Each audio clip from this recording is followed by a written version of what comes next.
Selamat siang teman-teman atau adik-adik mahasiswa. Pada siang hari ini kita akan melaksanakan perkuliahan terkait dengan mata kuliah pengelolaan limbah B3, bahan berbahaya dan beracun. Nah, untuk mata kuliah ini nanti akan diampu oleh dua dosen. Yang pertama adalah saya sampai sebelum UTS, kemudian nanti setelah UTS nanti akan dilanjutkan oleh Prof. Nurul Hidayat. Nah, sebelum saya menyampaikan materi yang akan saya berikan, maka saya harus menyampaikan terkait dengan rencana program dan kegiatan pembelajaran semester atau RPKPS untuk mata kuliah ini.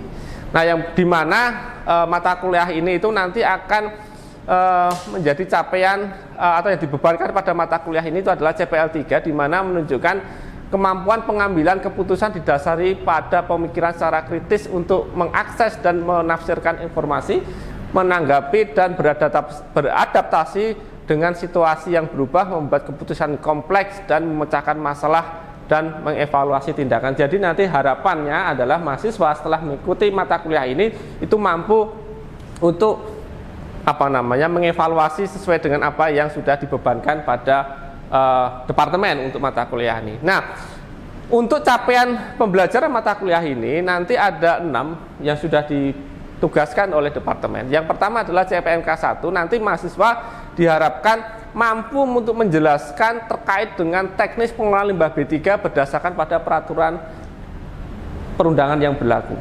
Kenapa ini saya dimunculkan di pertama kali? Karena ketika kita bicara pengelolaan limbah B3, maka pertama kali yang harus teman-teman atau adik-adik mahasiswa cermati itu adalah bahwa apakah sudah ada regulasi yang mengatur itu. Karena nanti begitu Anda lulus dari dunia perkuliahan, ketika Anda masuk ke dunia kerja, maka semua akan terkait dengan regulasi. Nah, oleh karena itu maka di dalam mata kuliah ini kita tekankan bahwa di dalam mengelola limbah B3 itu ada peraturan yang harus kita acu. Dan peraturannya itu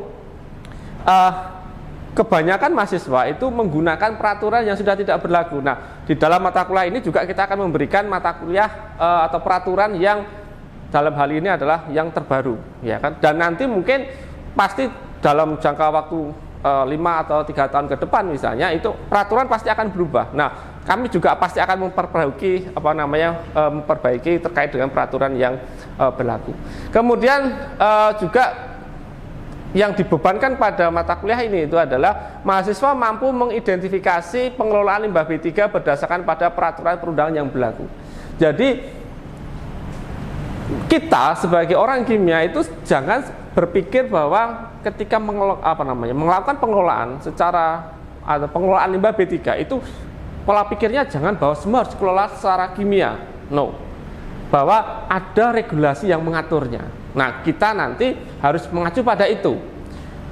Selama ini kalau saya boleh jujur bahwa mahasiswa kimia itu ketika ditanyakan, terutama nanti ketika Anda sudah magang misalnya, ketika ditanya oleh perusahaan, Pak, ini nanti limbah saya, ini limbah B3, ini pengelolaannya seperti apa? Nah, jawaban Anda itu adalah jawaban yang kimia. Ya kan, harus gini kan, Pak, pakai insenerator, solidifikasi dan sebagainya, atau pakai bahan kimia dan sebagainya. Padahal di dalam regulasi itu tidak semua bisa dilakukan dengan cara tersebut, ya kan? Bahkan ada cara yang lebih sederhana, salah satunya adalah dengan diserahkan pihak ketiga. Jadi nanti ada ketika kita atau mahasiswa lulus nanti itu setiap tindakan itu didasarkan pada peraturan yang berlaku.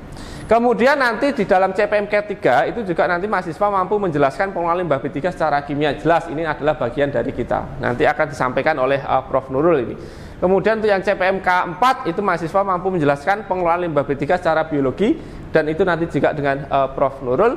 Kemudian untuk yang CPMK 5 itu mampu menjelaskan pengelolaan limbah B3 secara termal. Dan ini nanti juga Pak Nurul secara teknisnya, tetapi nanti terkait regulasinya nanti dengan saya. Karena tidak semua pengelolaan secara insenerator itu layak secara regulasi. Ya kan, secara hukum itu diperbolehkan. Kita orang kimia tahu bahwa semua akan dibakar, masalah hilang. Tapi secara regulasi bahwa ada aturan harus kita taati. Misalnya kita bicara insenerator limbah, misalnya limbah B3, karena kasusnya adalah limbah B3. Maka nanti kalau diregulasi ada aturan bahwa di chamber 1 dan chamber 2 itu temperaturnya sudah tertentu. Misalnya untuk yang chamber 1 harus 900 derajat Celcius, kemudian chamber 2 itu lebih dari 1000 derajat Celcius. Nah, itu harus ada aturannya. Oke, kemudian nanti selanjutnya adalah CMK 6, itu adalah mahasiswa mampu membahas permasalahan lingkungan serta penanganannya. Nah, inilah yang nanti diharapkan mahasiswa ketika sudah menyelesaikan mata kuliah ini itu mampu untuk membahas atau menyelesaikan permasalahan lingkungan, khususnya adalah limbah B3. Sehingga nanti mahasiswa itu mampu untuk mengatasi permasalahan-permasalahan yang ada di lingkungan, khususnya limbah B3, dengan pendekatan regulasi dan pendekatan kimia. Untuk bahan kajian yang nanti akan kita bahas, yang pertama adalah ini pengenalan peraturan, kemudian pengertian dan proses penyebarannya seperti apa, kemudian metode flokulasi, koagulasi, dan flotasi, metode termal, kemudian metode solidifikasi, metode elektrokimia, metode sorpsi, metode oksidasi reduksi, metode fotokatalis, dan bioremediasi. Ini adalah teknologi yang nanti akan disampaikan oleh Pak Nurul dan sebagian nanti adalah saya. Nah, sebelum kita masuk ke materi, maka teman-teman mahasiswa itu wajib mengetahui terkait dengan peraturan perundangan yang berlaku saat ini. Untuk pengelolaan limbah B3, maka peraturan perundangan yang berlaku saat ini itu adalah menggunakan PP 22 tahun 2021. Di dalam PP 22 2021 itu nanti terkait dengan pengelolaan limbah B3 dan non B3 itu ada di bab 7, di mana nanti pembahasan terkait dengan pengelolaan limbah B3 itu mulai dari pasal 274 sampai 470. Di samping itu juga di dalam PP 22 2001 ini juga menggabungkan peraturan-peraturan sebelumnya, di mana di sini juga disebutkan terkait dengan perlindungan dan pengelolaan mutu udara, di mana PP 22 2001 ini itu menggantikan peraturan yang sebelumnya, yaitu adalah PP 41 tahun 99. Demikian artinya apa? PP 22 2001 ini menggabungkan PP-PP sebelumnya yang kemudian dilebur menjadi satu di PP 22 2021. Oke, sebelum kita masuk, maka limbah bahan berbahaya dan beracun itu apa? Kita harus tahu definisinya terlebih dahulu. Nah, ketika kita bicara pada regulasi, maka apa? Ya, pembahasan atau definisinya mengacu pada peraturan yang berlaku.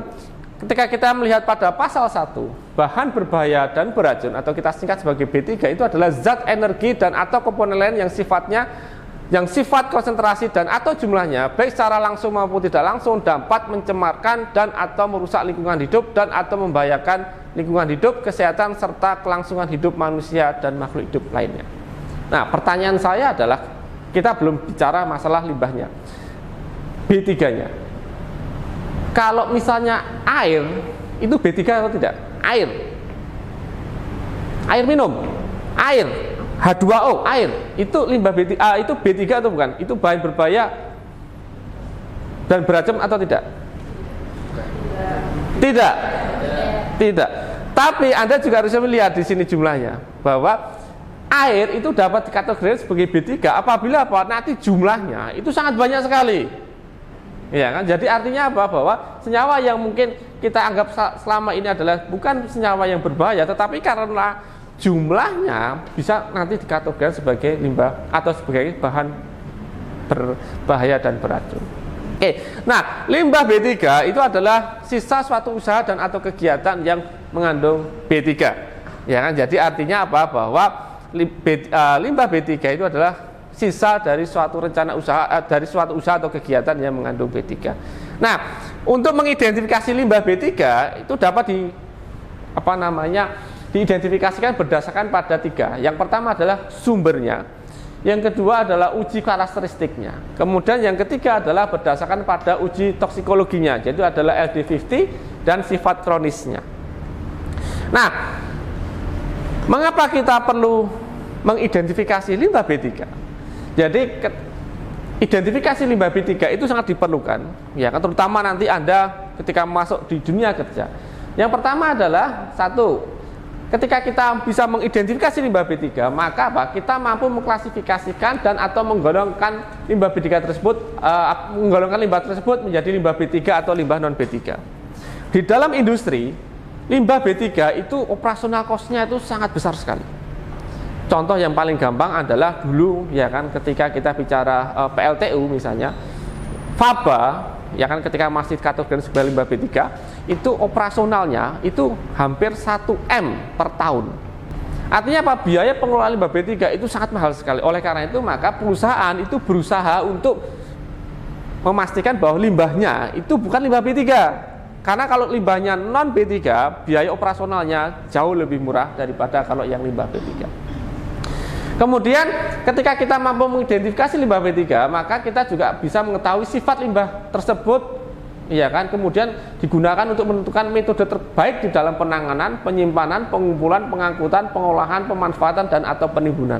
Nah, inilah yang kemudian ketika kita akan mengelola limbah B3, saya bicara mengelola limbah B3, maka kita sejak hulunya, sejak dari awal, dari sumbernya harus sudah kita pilah terlebih dahulu. Karena apa? Kalau kita sudah pilah sejak awal, maka pengelolaannya akan jauh lebih mudah daripada kalau misalnya limbahnya kita gabungkan. Contoh misalnya adalah di industri penyamaan kulit. Di industri penyamaan kulit, limbah utamanya adalah organik, ya kan, dan krom 6 terutama adalah krom 6. Ketika limbah dari logam berat krom 6 dan limbah dari organiknya tadi dijadikan satu, digabung, maka apa? Pengelolaannya jadi tidak efektif. Karena untuk pengelolaan limbah organik tadi yang dari bahan organik itu dengan menggunakan bakteri. Tetapi ketika kita gabungkan, maka apa yang terjadi? Ya, betul, bakterinya akan mati. Karena apa? Karena akan teracuni oleh oleh krom 6-nya, sehingga untuk pengelolaannya di hulunya itu sudah kita pisahkan. Jalur untuk yang limbah organik, yang jalur untuk limbah logam beratnya itu dipisahkan dan masing-masing akan ditreatment terlebih dahulu sebelum nanti dijadikan satu. Oleh karena itu maka mengetahui limbah atau sifat limbah menjadi penting. Dengan penapisan. Jadi nanti di dalam PP 22/2001 itu nanti kita akan mendapatkan terkait dengan istilah namanya TCLPA dan TCLPB, ya kan? Dari TCLP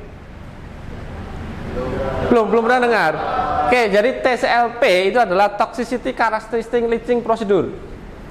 Jadi ibaratnya itu adalah Anda punya limbah, kemudian nanti misalnya limbahnya limbah padat, itu dia akan menghasilkan limbah itu dengan cara apa? Tinggal digocok dengan air saja nanti.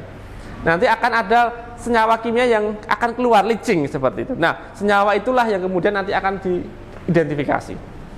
Nah, ketika senyawa yang leaching tadi itu jumlahnya, ya kan, di sini ada pembatasnya A dan B. Ini adalah sebagai dasar penapisan. Nah, dasar penapisan apa? Nanti akan saya sebutkan di belakang. Jadi nanti senyawa yang leaching dari limbah yang kita hasilkan itu nanti di dalam lampiran 11 itu ada banyak sekali yang itu kemudian menjadi dasar kita untuk menapis apakah nanti limbah kita itu masuk dalam kategori 1 atau kategori 2. Jadi limbah B3 kategori 1 atau kategori 2. Nah, apa itu kategori 1?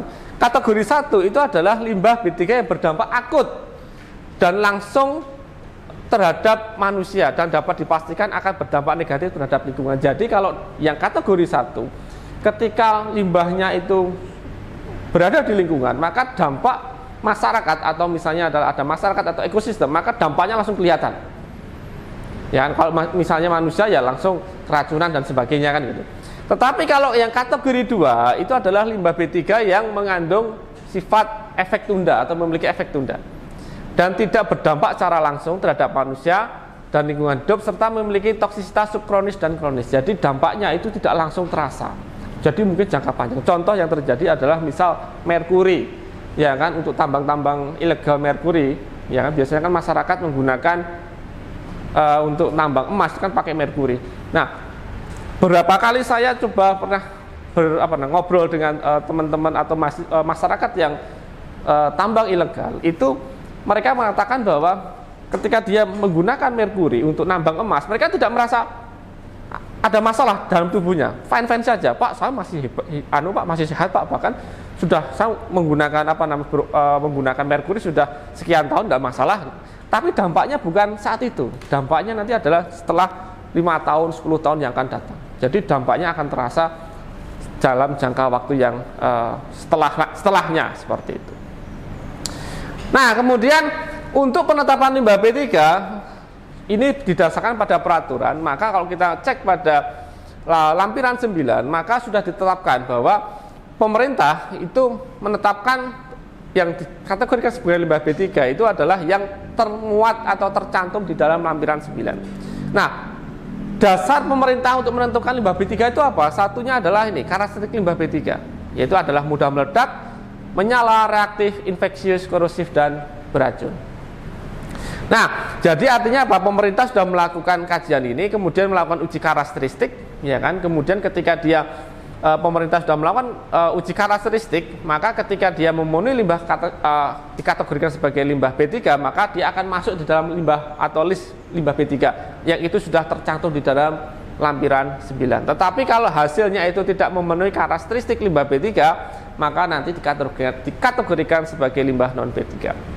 Jadi dasarnya itu adalah berdasarkan pada hasil kajian. Jadi ada pemerintah, kemudian ada data referensi, data kajian juga, kemudian nanti hasilnya bisa menentukan apakah suatu limbah itu menjadi limbah B3 dan non B3, seperti itu.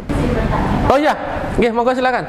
Jadi apabila suatu perusahaan itu memiliki limbah, namun limbah tersebut tidak dapat diklasifikasikan karena tidak terdapat di lampiran 9. Lampiran 9, oke, baik, terima kasih Mbak, pertanyaan cukup bagus. Jadi bagaimana jika suatu perusahaan itu menghasilkan suatu limbah, tetapi limbah yang dihasilkan itu tidak masuk di dalam lampiran 9. Artinya kan perusahaan jadi bingung, limbah saya ini limbah yang B3 atau non B3. Kalau tidak ada di lampiran 9, maka tidak otomatis dia menjadi limbah non B3. Maka perusahaan wajib melakukan karakteristik secara mandiri. Nah, ada di slide ini dan itu juga sudah disampaikan di dalam PP 22 2021. Pertama adalah ketika nanti perusahaan itu tidak tahu bahwa limbahnya itu apakah limbah B3 atau non B3, maka pertama adalah melakukan uji karakteristik, ya kan? Eksplosif, mudah menyala, reaktif, infeksius, dan atau korosif. Salah satu parameter ini muncul atau terdeteksi di dalam limbah, maka langsung dia akan masuk menjadi kategori limbah B3. Nah, limbah B3 kategori yang apa? Kategori 1. Jadi salah satu ini saja ada, maka langsung masuk ke limbah B3 kategori 1 yang sifatnya adalah akut. Tetapi dari hasil lab ternyata sifat eksplosif, mudah menyala, reaktif, infeksius, dan korosif ini tidak muncul, maka perusahaan atau kita wajib melakukan uji selanjutnya, itu adalah uji TCLP, ya kan, Toxicity Characteristic Leaching Procedure. Yang tadi sudah saya sampaikan ada A dan B.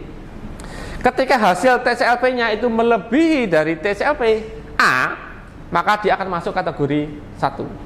Tetapi kalau hasilnya itu antara A dan B, maka dia akan masuk ke kategori 2. Tetapi kalau hasilnya itu kurang dari yang kolom B, maka dia akan masuk ke identifikasi selanjutnya, yaitu adalah kita harus melakukan LD50. Jadi ketika TCLP-nya hasilnya itu kurang dari B, maka kita wajib melakukan uji karakteristik selanjutnya, itu adalah melakukan LD50.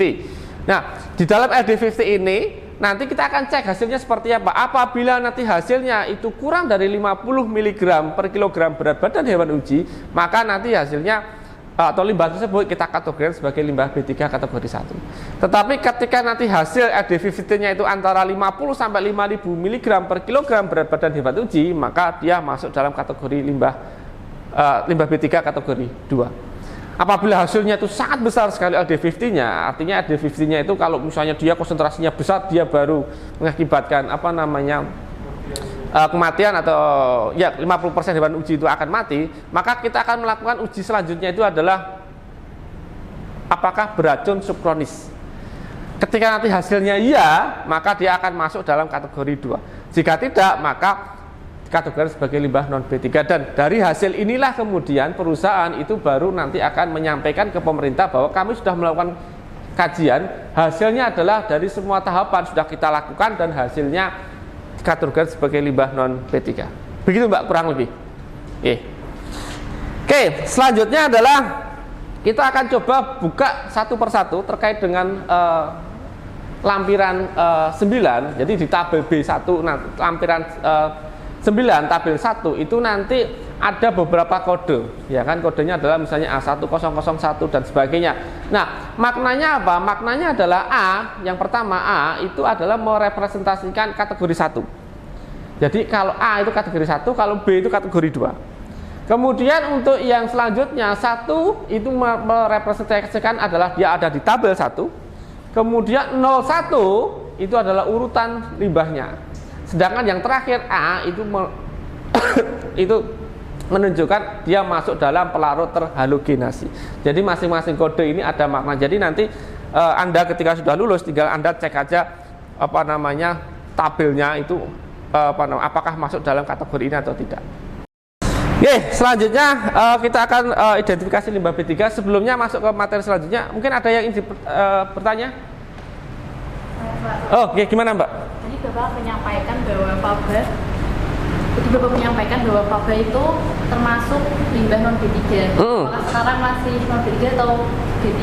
Oke, nah kita harus hati-hati Mbak. Jadi apakah limbah fly ash bottom ash-nya PLTU itu masih masuk dalam kategori limbah B3 atau non B3? Jadi berdasarkan pada PP 22 2021 yang masih dikategorikan sebagai limbah B3 itu faba yang dikategorikan sebagai limbah B3 itu yang masih menggunakan teknologi stoker, ya kan? Ketika masih menggunakan stacker, mohon maaf, itu dia masih dikategorikan sebagai limbah B3. Di luar itu tidak dikategorikan sebagai limbah B3. Jadi kenapa kok seperti itu? Karena ketika kita bicara limbah terkait dengan di PLTU, jadi stacker itu karena temperaturnya tidak terlalu tinggi, kurang dari 1000 derajat Celcius, maka apa yang terjadi? Proses pembentukan fabanya atau residu karbonnya itu masih banyak. Nah, itu yang kemudian mengakibatkan ketika kita analisis dengan TCLP itu zat-zat logam beratnya itu masih larut. Tetapi kalau untuk yang non stacker, teknologi temperaturnya tinggi, nanti Anda orang kimia harus tahu pada temperatur tinggi itu material itu apa yang terjadi? Terjadi proses sintering, ya kan? Salah satunya adalah itu. Ketika terjadi proses sintering, temperaturnya tinggi.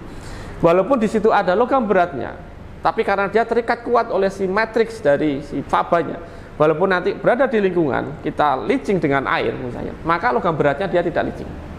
Jadi gitu Mbak, kurang lebih gambarannya adalah bahwa faba itu nanti tergantung dari teknologi PLTU yang digunakan apa. Kalau misalnya stacker, ya masih kategori sebagai limbah B3. Selain itu, sudah dikategorikan non B3. Oke, ada lagi? Iya, monggo silakan Mas. Saya ingin bertanya terkait dengan kegiatan di industri. Iya. Sebenarnya apa tantangan para pelaku usaha di bidang industri mengenai pengelolaan limbah B3? Oke, tantangan pelaku industri terkait dengan limbah B3 Mas ya. Oke, jadi gini Mas, jadi kalau kita bekerja di industri, limbah B3 itu kan sebagai waste-nya kan, buangan.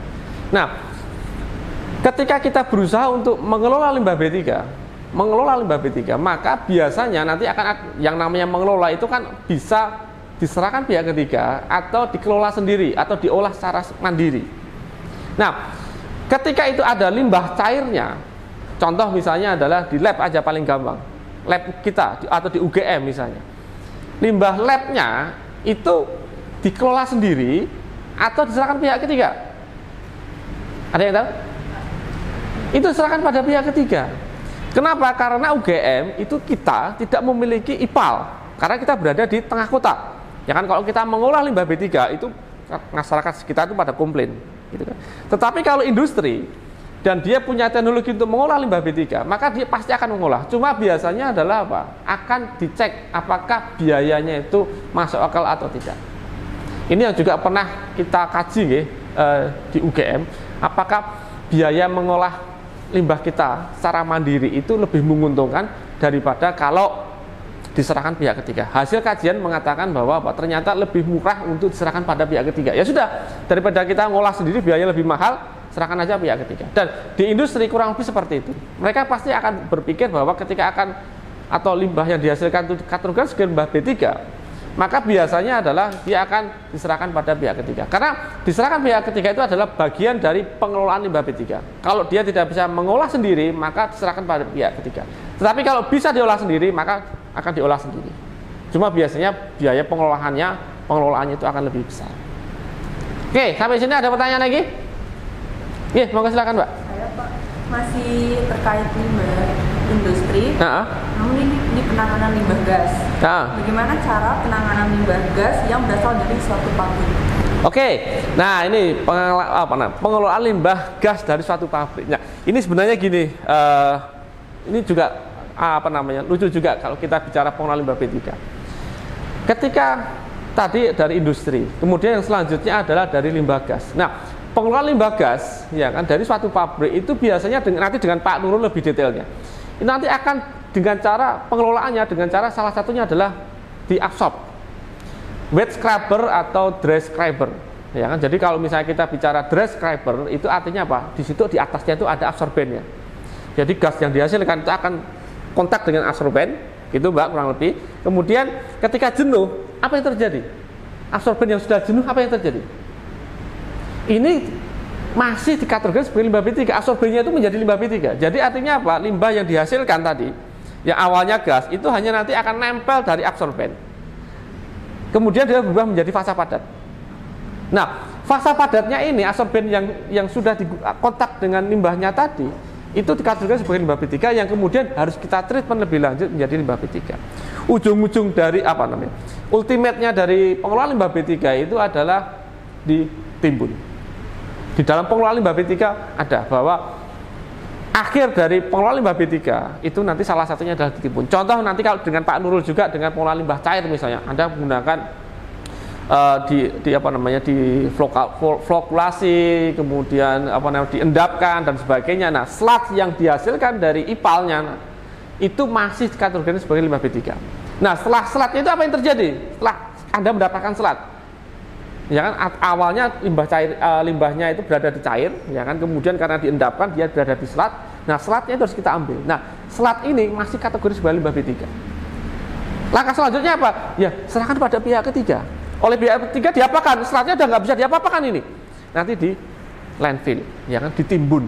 Ya kan, ujung dari pengelolaan limbah B3 itu adalah ditimbun. Sama seperti nanti kalau limbah Mbak, untuk yang gas Mbak, ya, ketika dibakar itu kan, satunya berubah menjadi gas, satunya menjadi abu, ya kan. Kalau kita bicaranya adalah limbah B3, maka abunya itu masih dikategorikan sebagai limbah B3.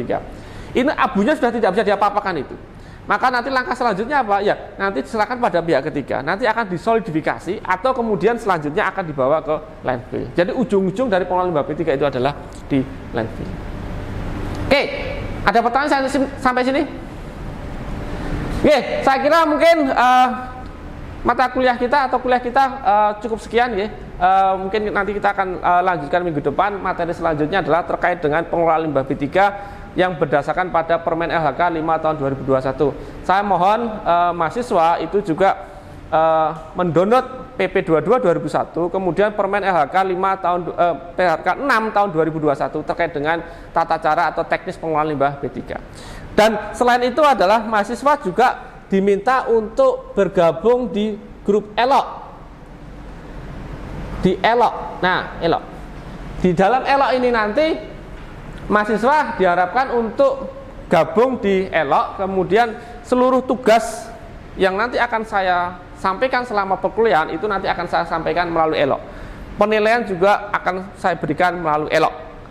Jadi nanti silakan Anda join di ELOK, kemudian ada tugas yang sudah saya set ya, nanti di bagian bawah itu nanti sebentar saya tunjukkan.